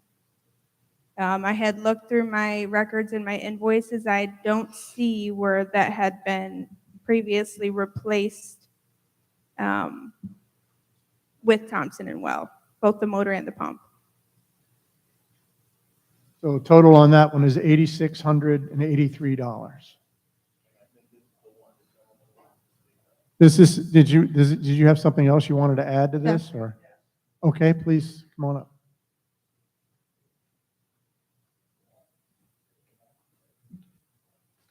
Thank you. Again, my name is Jeffrey Snyder. I live at 3916 Serena Lane, and my house backs up to the pond at the exit gate. And with all due respect, Olivia, I've sent you probably 5 emails that show that by way of history, in January of 2022, that pump broke. Thompson Wells came out, assessed the situation, determined that the pump needed to be replaced, not repaired. The 27 January 2022 meeting, Board of Directors meeting, that proposal came before the board, and the board approved funding for that pump to be replaced. In March of 2022, an email blast was sent out by the CAM saying the week of the 18th of March, Thompson Wells would come out and replace the pump. And then on the 18th of March, the CAM sent out an email to the community saying that previous day the pump was replaced. So my question is, why is it this pump is basically brand new? Why is it not the work, the labor, the parts under some kind of warranty, since we're dealing with the same vendor? Why are we being charged to replace a pump that in essence is brand new? Good point. And Olivia, you don't have the paperwork? No, I You do can look at the not have minutes. the invoice that was actually replaced. The pump and motor was replaced. I do not have any invoice to indicate that. We shouldn't pay for it again if it's already been paid Well, then in that case, we probably should have a discussion with Jerry Thompson, find out what's going on here. And if necessary, look through the paperwork to find out what may have happened and inconsistent with what he's sharing with us. Is that right? I had spoken to David previously, and he did say that, kind of what Tom was saying, Jerry would work up a proposal and for like a replacement, and then come to find out it doesn't need to be replaced. He would suggest repairing, and that's what was done before. So when I did speak with David, he said that that was not replaced. But that's interesting. And again, with all due respect, because David was the one that sent the email blast out. You've seen it. I've sent it to you on a number of occasions. Correct. And he specifically used the word replaced when he was notifying the community as to what work was being done. He did not say repair. Okay. We need to confirm that. Thank you. Okay, thank you very much. Oh, Mr. Staffa. I can add with that. You might want to check back with David. When I spoke with David a couple of years ago, I said, David, why do we have so many fountains in the front lake? I said, why don't we just take a couple of them down, use them as replacement as time go on? That may have been the one he replaced back there, but check with David. It's probably not a new pump, but a old pump from up front, old motor from up front. Take a look. And the fountain, the whole thing. Great. Thank you, Dave. All right, so we can just.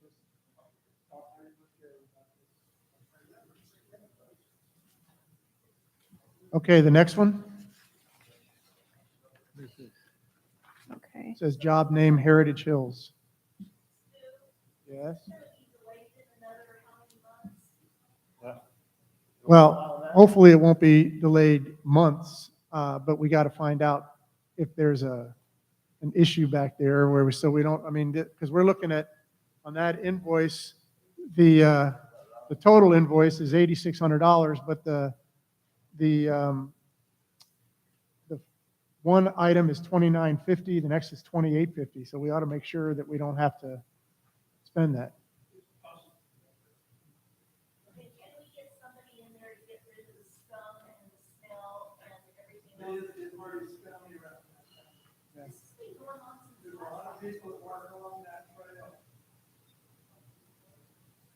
I can't believe it, but I can't believe that fountain has not been off since last January.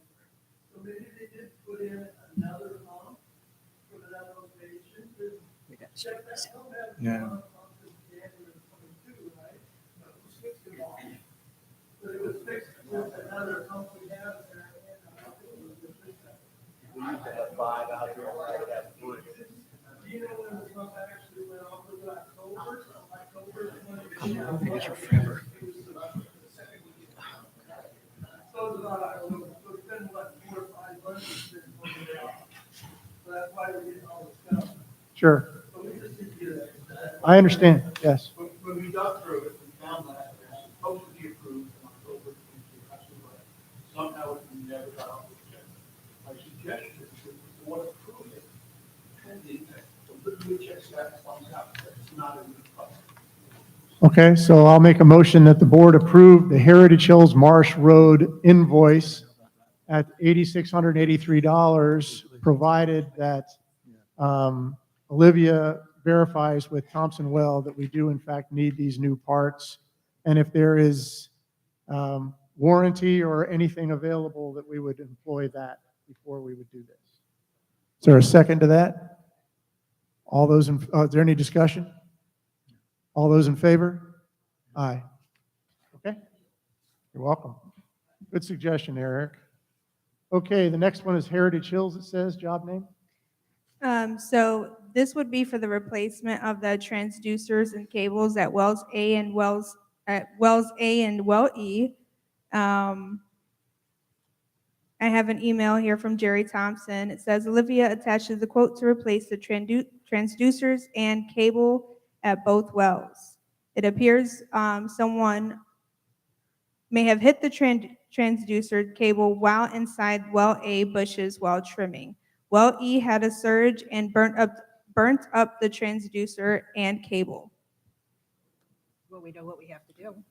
Well, we certainly know what we have to do, but At this point, then, it makes sense that we would approve this to be repaired, and then we would submit this cost to Florilon for, with that statement, to have them reimburse us. So I would make a motion that we approve the Heritage Hills job name for $3,000, but that this invoice be forwarded, once it's paid, to Florilon to have them pay for this. Is there a second to that? Gary seconds. Any discussion? Vince, did you have something? No, we're good. No, just that we're gonna, unfortunately, we've all been experiencing that. I mean, I myself have helped several homeowners adjudicate their damage with Florilon, because it's always, we didn't do it. Yeah. Well, who else did it? I mean, Who else is trimming around there? So, I mean, but yeah. Dave Stafford goes out there with his trimmer. And, Yeah, we definitely have to, he and Howie together are up. we definitely have to get them out Okay. and get this, So all we those, have to get so this we've done. approved this. So you and I will talk more about that. Okay. The vote on, Let's see. What's Stu, Uh, the vote. Didn't we already vote? No. All those in favor? Aye. Thanks. Okay. I think we're at the staff credit card. Yes, so as you may know, I do have a credit card for petty cash. Previously, the CAM had a card and I was the assistant and I had a credit card. I would mostly use my credit card for maintenance supplies. So I am asking or requesting an increase for that credit card so that the CEC may use the credit card for the supplies they may need for an event, or the director, the lifestyle director or coordinator, or Heritage Hills players. And so we're talking about a limit of 6,500 instead of 2,500, right? Correct. All right, I make a motion that we approve increasing the limit to $6,500 for the community manager. Is there a second? Gary seconds. Is there any discussion? You want to go first? First. Go ahead, you go first. I think $4,000 is a huge increase, and it's not necessary considering the fact that the CEC, the HHP, the lifestyle coordinator, anything that they need, they can come to the board for something. I could see it going up somewhat, but not $4,000. I was thinking the same thing. I think we can increase it because there's more usage, but it seems like a very large increase. We could probably do something a little bit smaller. I mean, one thing we had to consider is that, we're trying to save money and we have to be responsible, for what we spend. And this bothers me because the board has got to oversee this. And I think that's a terrible, high increase. And I don't want to lose that because I don't want all of a sudden, find out we're buying things that we don't know what it is. And you'll admit when you do the invoices that looking at the bills, the credit card are a little bit difficult. It's a challenge. Okay, it's not that we don't know what it is, because every time the invoice comes in, it's detailed with what it was for and what it was. And I do review that. It's not always, very clear. I Well, mean, when it's not clear, I ask. yeah. I mean, I review This is just every- too much. We really have to control it. There's one other thing. The CEC and the HHP, when they hold their events, the HHP with their show, they make money. So if something is needed for one of those entities, we should be able to go to that line item and take out money. This is basically petty cash in my eyes. And $6,500 is a lot of petty cash. Yeah, what she's talking about, though, is not really using the money, it's accessing the money. And that's what the credit card has been able. Yeah, but you can access the provide. funds that are in the accounts. Yeah, you want to explain how what was the amount that was on David's card? I think 11,500. And this was used when there were big items that needed to be paid for with a credit card. Yeah, I think he asked for that increase when we purchased the HOA computers. All holiday decorations that we bought, all was on that credit card. Yeah. Correct.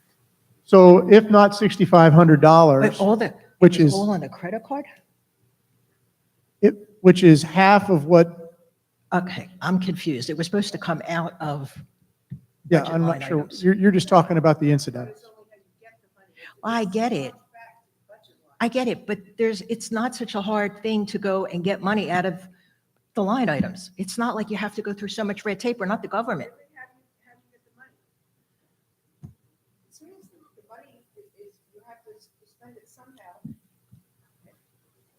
You spend the money, I mean, unless she keeps a bundle of cash, I mean, we don't have checks. Leland generates checks. By the time you go through the invoice process, it takes a long time. So the credit card facilitates. It's for something quick. We need. That's for Well, something quick. Well, some things, No, a lot of this things is are big. quick. So, I mean, I have no problem with increasing the credit card. I do understand what it's used for, and the treasurer looks at every bill, every credit card line item, just like I do my own, and I make sure I know what it was for and that it was legitimate, and then it gets paid, and then the line items are put onto the budget. But it's not that easy to quickly get money. $4,000 is a lot of money. I can see Well, it things, increase somewhat. things end up costing a lot more than we think. But, so as the treasurer, what number are you thinking would be reasonable?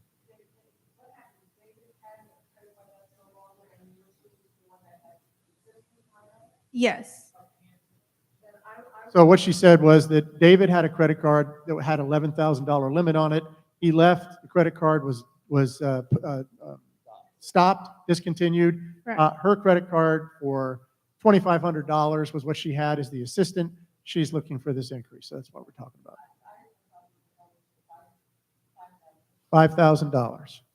So the motion before the board is to increase to $6,500. We can amend the motion to $5,000. Is there a second to that? Second it. Thank you, Gary. Any discussion on $5,000? I've got a question, okay? David's credit card is gone, so we're not using that, okay? So are you supposed to basically take over David's credit card? Is this for your administrative assistant now? No, it's for David. It's basically the CAM's card. Okay, There's one card as opposed to two cards. okay. So then now if we had David had 11,000 plus Well, she on the had card. Plus I had 2,500. Okay, now this is my question again. Now that would be two cards then we had. Correct. Okay. So if you're the CAM, why do you have this other card? There is no other card. Well, I mean, then we'll have to. There's only my card. David my left card only. his card. Okay, but now, is your assistant going to have a card now? No, there will only be one. There'll only be one card now. Oh, that makes a big difference. So we're going from having the opportunity to spend $13,500 down to $5,000 is what's before the board right now. And I'm not sure if that makes great sense.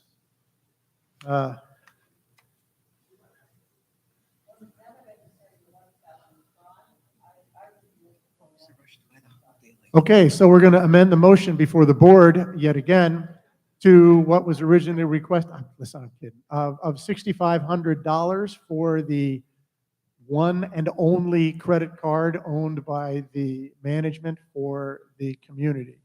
Is there a second to that? Thank you, Gary. Is there any discussion on the board? All those in favor? Aye. Yeah. Okay. I didn't see you do anything there, Wendy. I'm fine with 5,000. Okay, she 5,000, approved. right? No, 65. We went back to We're the, going back to 65. right, 65, because it's just one card. There's only one card now. Fine. Okay, That wasn't explained. next. We've got Floralon proposal. The Health and Safety Oh, Committee. health and safety, sorry. For a time, we had a health and safety committee that was instrumental in providing guidance and direction during the height of the COVID issue and pandemic.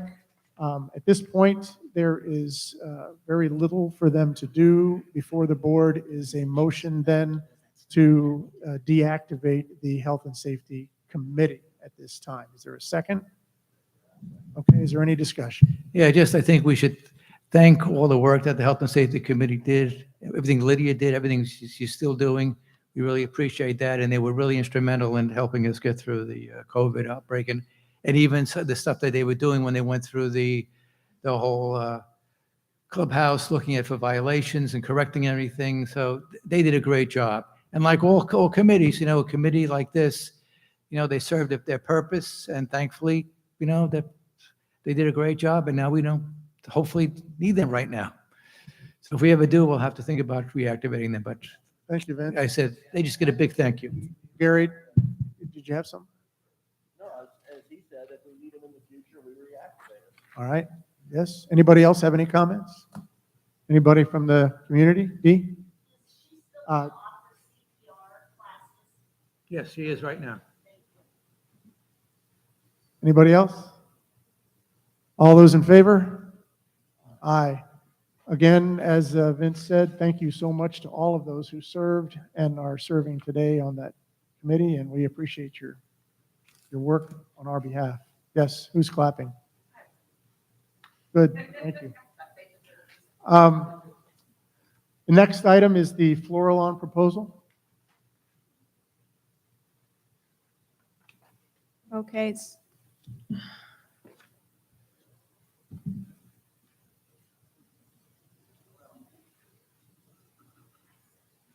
So, Go ahead. sorry. So I have proposal number 4947. This is in regards to erosion that happened from a mainline break. The repair would be in common area behind 3534 Beland, and the total amount of $3,530.08.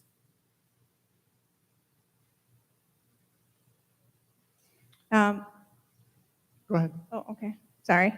So like I said, irrigation leak behind this villa caused major erosion in the area leading into the dry pond.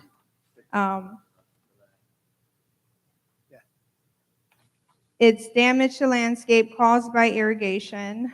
So if approved, it could be billed to irrigation or the enhancement repair line item in the landscape budget.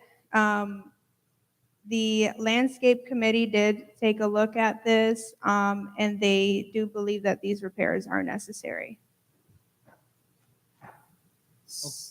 Okay, so we have number 4947 before the board. I make a motion that we approve this.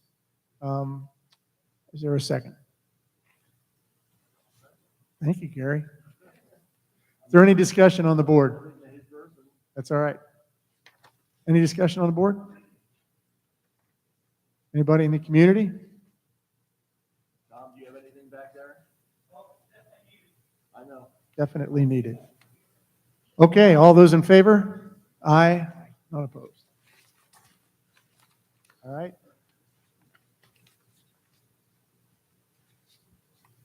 Manager report. Is that it? Okay, it's time for the president's report, but I've talked plenty, so I don't have anything else to add.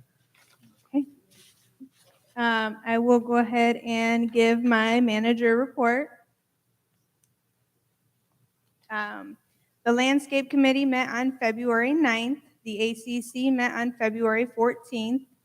I just had in here, about the fountain in the back exit that's still inoperable, and I did mention here that we do have the proposal to replace the motor and pump.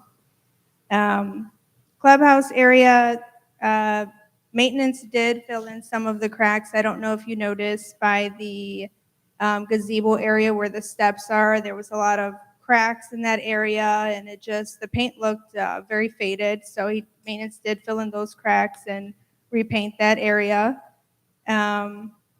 Pool and spa.